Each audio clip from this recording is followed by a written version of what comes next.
Hey, what's going on, guys? JS2Cents here, and I ordered something that you guys have seen the video already where I'm like redoing the shop to try and make it super efficient.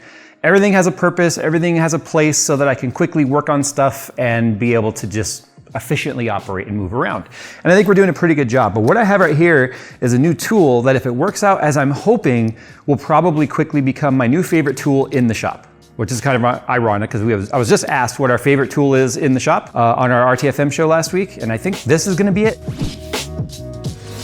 CableMod is proud to announce their new 90-degree 12-volt high-power replacement cable sets. Designed to eliminate tight bends on your GPU, the C-Series cables feature standard and reverse 90-degree connectors right on your cable and terminate to standard PCIe plugs designed for your specific GPU. Available in most popular PSU styles, the C-Series cables offer peace of mind with the highest warranty policy in the industry. To see the supported list of PSUs and full warranty policy, follow the sponsored link in the description below. All right, so I did get this off Amazon. I'll put a link to it down in the description below. Shameless plug. It is an affiliate, so if you guys buy anything through Amazon using that affiliate link, it does help us, and then this is linked down there. But this is, okay, apparently a basic box. This is the Junjip. Anyway, it's a hobby saw. So it's something that I've never used before, because when it comes to cutting tubing and stuff, I'm an old school guy where I like to use, I even have the big old hacksaw still sitting up there, which is typically what I use.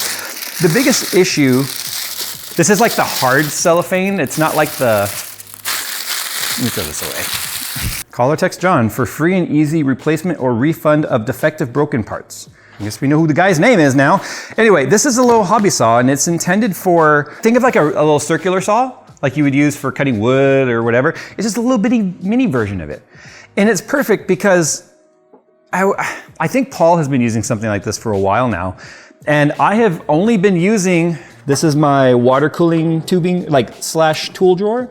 And you can see, what do I have it here? Chop saw, a little chop saw, and the little like guide that I would clamp down to the table, put it in, mark, and chop. Chop. The problem is, the closer I get to the end of the tube, the less I can use that, just because it gets, well, it's hard to make small adjustments. Now I've used my belt sander to like make adjustments by just grinding it down into it, but that wastes a lot of material. So I'm really hoping that this will allow me to more efficiently just operate. I also would probably like to find a place to have this permanently set up, but I thought this would be kind of okay for a full-length video. Typically, I could have probably showed something like a short for this, but it was 65 bucks. It's not super cheap, but I thought maybe this was worth showing you guys how it cuts different materials, because there are different types of blades and stuff. I did get extra, technically these are like metal cutting wheels. And then it has like an actual tooth wheel pre-installed. This one's probably gonna cut the plastic just fine. I'm a little concerned about these sharp teeth shattering the acrylic, but I don't know how it's gonna react. So that's why we're gonna do this as a video. So what you get with it here is a little hold down. It's just a little clamp, so, right, and then it clamps down to the table. It's probably, I guess it would clamp down to the end, like right there. As you can see, there is no guard on this saw. So with that said, be careful, because without the guard, this is a very capable saw of chopping your finger right off. So let's just not do that. Anyway, we can do, not that I need these angle changes for tubing. You can change the angle if you need to do like a 45 cut or anything like that. Again, hobby saw, it's designed to be used for anything that might need to be cut. Realistically, I think we should say at least 6 inches from the blade. This is PMMA. I have a feeling this will cut perfectly fine, but I want this set up permanently somewhere. And I feel like we should almost 3D print a little like half moon cap to just, until the first time I forget it's on there and I turn it on and it just explodes it. But anyway, we get a spare belt because it is belt driven. These look like they're brushes. These look like motor brushes with a spring right there. I think that's what that is. It gives you one spare like saw blade, and then there's a metal cutoff wheel, and like I said, I got extra ones. I am going to PPE up my eyes. Phil's got glasses on, so let's hope I don't touch it and then it just immediately explodes, because that's what I'm a little worried about. And then we're gonna move it over here where my power is. I almost feel like I should have put power on this side of the table as well. Again, sometimes I'm not gonna know what I'm missing until I don't have it. I can't figure out what this is supposed to be. We think maybe it's a safety, although I just touched the blade with my finger, so it really needs a guard. I feel like we should just attach our own, right? Anyway, but without squeezing the trigger, it still lines up in the hole. So what's the point of it? I think it's supposed to line up here and like stop in some way to keep you from accidentally cutting the thing, but the quality of it's pretty bad. I can look past that if it cuts tubing okay. A few different materials we're gonna try here. We've got, this is PETG. We've got acrylic. We've got PMMA, which I'm not gonna cut the black. I'm just gonna cut the clear because I don't wanna waste any of the black. So we got PMMA, and then we got brass. This is nickel plated brass. So I'm curious, if it can cut all these types, then I'll be set and I'll be happy. So should we start with, and we have to try it with both different blade types, by the way. I need to see which gives us the cleanest cut. Should we start with acrylic and see if it just shatters?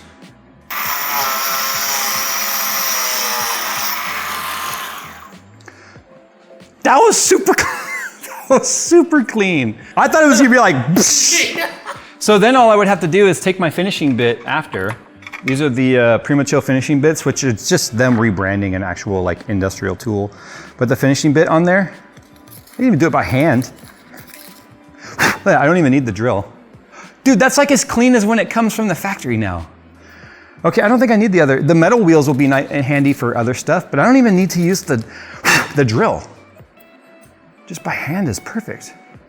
Feel how smooth that is. That's probably the smoothest I've never had a cut that smooth. From like the 2 seconds you were finishing it?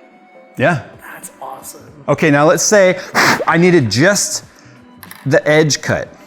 Okay, I'm chopping off like 2 millimeters right here.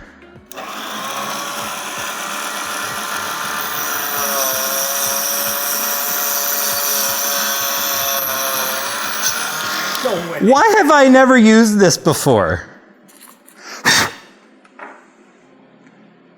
The straightest, cleanest cut ever. And I'm not sitting here going,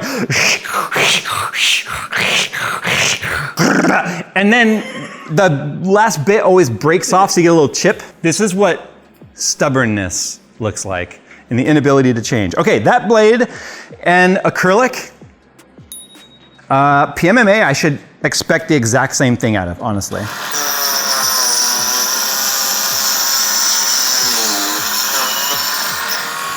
So the PMMA reacts to the heat a little bit though, as you can see, which the acrylic did not, but this is, I mean, the PMMA stuff will just chip right off. Feel that. Feel my tip. Ooh, it's a smooth tip. It's the smoothest. You remember how before I'd use the thing, use the deburr, use the drill, take the frickin' past. Okay, PMMA. Now we have to do the couple mil, right? Not a lot of torque in that motor, but that's fine, as long as it holds up. So, perfect, once again. Now yes, I'm aware they make a tool for this. Look, I've got it, right? As an external and an internal deburr. The problem is, as you're doing that, you can change the angle with your hand because you're not perfectly straight. So the deburr tool that I just showed, as you can see, keeps it perfectly straight. My gosh. Okay, this has turned out to be the best 65 bucks I've ever spent. PMMA, passed. This blade, passed. This is not the right blade for metal though. Okay, if the motor goes bad, Jesus, that spins faster than the motor spins it. Basically, it just looks like a giant Dremel cutoff wheel, which is essentially all it is. And the perfect thing is I can use this to shorten screws and everything else without having to use my Dremel all the time. Okay. It's good enough. Okay, the motor is like lacking torque to really push through this.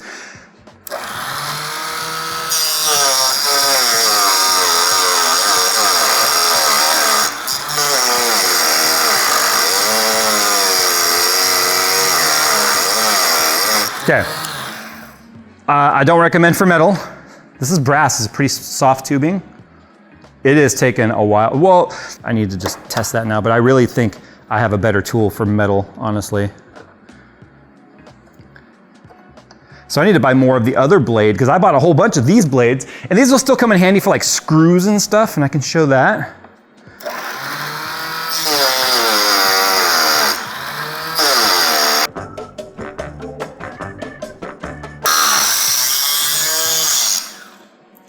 All right, and you can see, ooh, it's hot.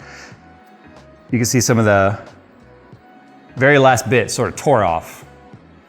Now, there's a better tool for this. Honestly, just any regular pipe cutter is all you need to cut. And here's the thing, you saw that probably took 2-3 minutes at least. How hot is this? Oh, that's pretty warm.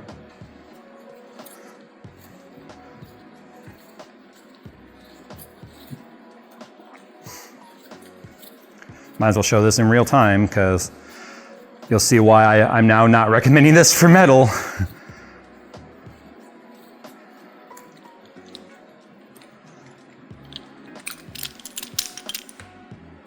And then you use a burr like that. Because what that has done is it sort of squished the metal in, so we've lost a little bit of the ID. You know, if you have your cone bit or your step bit, you can just open that back up with this. Or these guys right here. And I would do that with the drill, but you can see how it's like taking the burrs off. This is why we can't have nice things. And here's the other thing I've also found out. It leaves a mark on the tubing. You can see this kind of not a score, but a scrape. I have found that going just a little bit wider than that scrape is the perfect amount to take sandpaper. And then what you do is you sandpaper the edge like that. And what this ends up doing is it gives a better, rougher surface for the O-rings to bite on so that the tubes don't slide out as the system gets warmer and under pressure. So I found that to be just kind of coincidentally a really good mark. See? So it gives it just a little bit of something for the O-ring to bite on. Anyway, that went really, really well. I'm curious now what happens if I cut the plastic with that one. Oh, wow. It's worse because the other bit did not leave the heat, like the melted plastic on there. So this is generating way more heat, as I suspected. I bet you this blade might have cut the metal. So for the sake of wanting to be thorough, there's a little bit of an insert here. We kind of realized after looking at the website that this blade, the tooth blade, is also designed for brass and metal. So because it is designed for metal, we're gonna do a test with that as well. We already showed you how it does great on the plastics. So we're gonna use the tooth now on a softer metal like this nickel plated brass. I just wanna see how well this goes. You saw the cutoff wheel did not do great. So.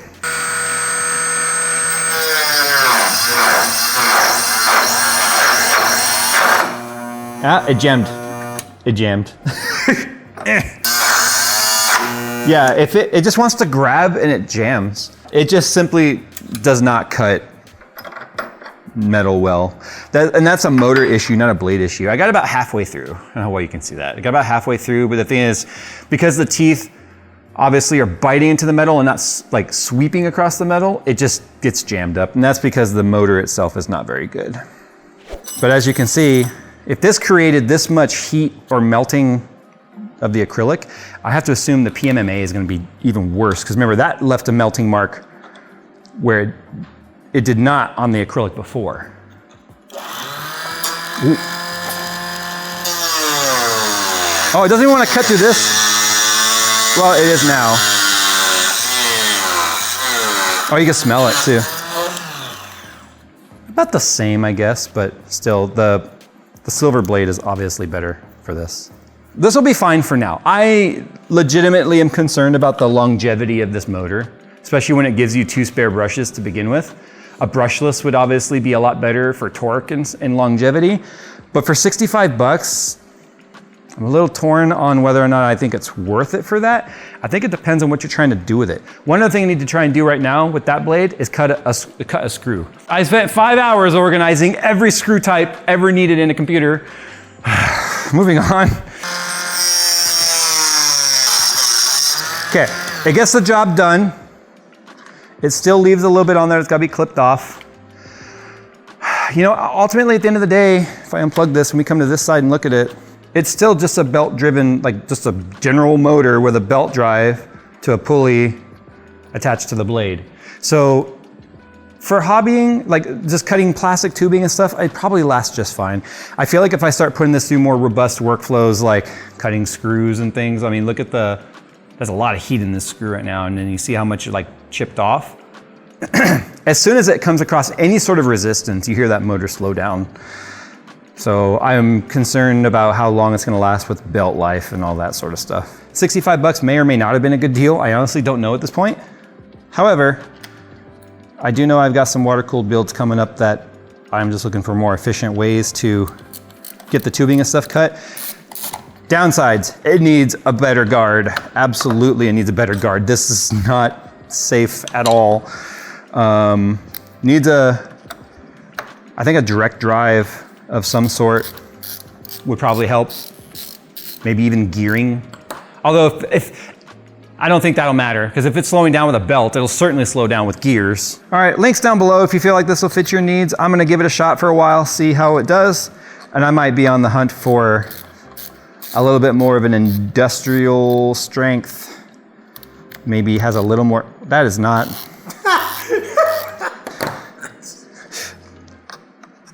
There we go. That would not have gotten the job done very well. I bet you that would have vibrated itself apart, if you want to know the truth. Given the build quality of this thing. But there we go. Gets the job done for now. All right, maybe you know of a better product than my John Jip. Don't forget, John at Joan Jip. Reach out to him if something breaks. I don't know. All right, guys, thanks for watching. See you in the next one.